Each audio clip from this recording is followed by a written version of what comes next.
자, 그리고 이 본투표에 앞서서 사전투표도 상당히 많이 관심을 끌고 있죠. 이준석 대표는 이 사전투표도 윤영선 후보와 함께 개항을해서 직접 할 예정이라고 하는데요. 국민의힘도 민주당도 모두 이 사전투표 내일부터 시작되죠. 이 사전투표율을 끌어올리는데 사활을 걸고 있습니다. 하루의 투표가 3일의 투표를 이길 수가 없습니다. 사전투표 덕택에 5년 만의 정권 교체라는 기적을 만들어냈다고. 새로운 승리의 역사를 만들겠습니다. 우리가 투표하면 우리가 이깁니다. 사전투표와 본투표 모두의 총력으로 투표율을 높이는 호소를 하려고 합니다. 국민의힘은 당 소속 국회의원들 전원이 사전투표를 하기로 정했습니다. 이어서 지방선거 출마자들에게 사전투표를 독려하는 특별 공문을 내려보냈다고 하는데요. 민주당도 마찬가지입니다. 국민참여형 사전투표 캠페인에 나섰고요. 그러면서 사전투표를 높이기에 안간힘을 쏟고 있습니다. 자, 지난 대선 때도 마찬가지였고 서로 사전투표는 우리에게 유리하다라고 여야가 지금 주장을 하고 있네요. 근데 그건 사전투표율이 높다 이것만 가지고는 판단이 어렵다고 저는 봐요. 네. 왜냐하면 지지층이 약간 분리가 되잖아요. 그러니까 그렇죠. 지지층을 얼마나 많이 끌어내냐가 제일 중요하다고 봅니다. 저는. 그러니까 사전투표 중에 좀 더 세분화시켜서 어떤 그 민주당이든 국민의힘이든 지지층이 얼마나 많이 나오느냐를 분석해내야지 사전투표율 자체가 높다는 것만으로 모든 것이 다 해결될 수 있는 문제는 아니다. 그렇게 저는 보고요. 그래서 네. 총력을 기울일 수밖에 없어요. 어쨌든 지지층을 많이 끌어내야 되거든요. 네. 또 하나는 지방선거 같은 경우에서 투표율이 낮아요. 투표율이 낮기 때문에 가능한 한 본인들을 지지하는 지지층들을 더 많이 투표장으로 끌어오는 거. 이것이 결국은 승리의 관건이다. 그런 점에서 본다면 국민의힘이든 민주당이든 이 두 부분, 그러니까 더 많은 사람을 끌어내는 부분, 이 부분이 결국은 가장 중요한 모습이 됐다고 볼 수 있고, 하나만 더 말씀드리면 아까 제가 네. 윤석 대표님 말씀하신 것처럼 이준석 대표는 개항을 가가지고 그렇게 이재명 후보를 막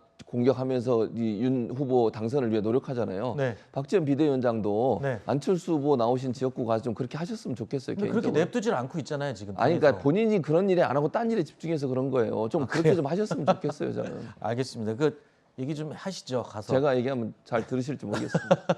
자, 일단 사전투표 뭐 어떻게 유리하다고 얘기할 수 없다라고 말씀을 해주셨는데 어떤 평론가께서는 그런 얘기를 해주시더라고요. 5, 60대들은 본투표에서 당연히 투표를 하실 거고 6, 70대는 하지만 이제 50대, 40대 요 중간층의 사전투표가 굉장히 중요하다. 그렇게 얘기하는데 국민의힘 쪽에서는 어떻게 해석하고 계세요? 그 사전투표 관련해서 물론 이제 사전투표 하시는 분이 바쁘신 분들 위주로 되니까 네네. 뭐 민주당 쪽이 좀 유리하다고 뭐 그렇게 해석을 많이 하지만 지난 대선을 기점으로 해서 사전투표에 대한 소위 말하는 어떤 뭐 괴담 네. 이런 것들은 상당 부분 보수 지지자들 중에 그런 우려하시는 분들 가운데에서는 그래도 많이 이제 해소됐다. 이제 그런 부분이. 그래서 결국은 투표율 제고를 하는 방법으로 저희 국민의힘도 사전 투표를 강조할 수밖에 없는 이제 상황이 네. 된 거죠. 예. 알겠습니다. 자, 그렇다면 이번 지방선거에서 유권자들의 투표 어떻게 해야 하는지 저희가 중요한 부분들 추려서 말씀을 드려보겠습니다. 지방선거에서는 광역단체장, 기초의원, 교육감 등 결정해야 할 후보들이 많습니다. 그만큼 투표용지도 여러 장인데요. 모두 7장의 투표용지를 받게 됩니다. 무투표 당선인이 있는 지역이나 특별자치도인 세종시나 제주도의 경우는 투표용지 개수가 이보다는 좀 적습니다. 보궐선거를 치르는 지역의 경우는요. 한 장이 더 추가된 8장을 받습니다. 또 이번 지방선거 사전투표와 본투표 때 절차도 조금 다릅니다.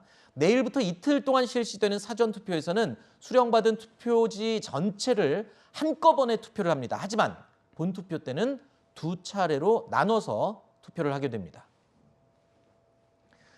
또한 지난 대선 때 논란이 됐었던 이른바 소쿠리 투표는 이번 지방선거에서는 사라집니다.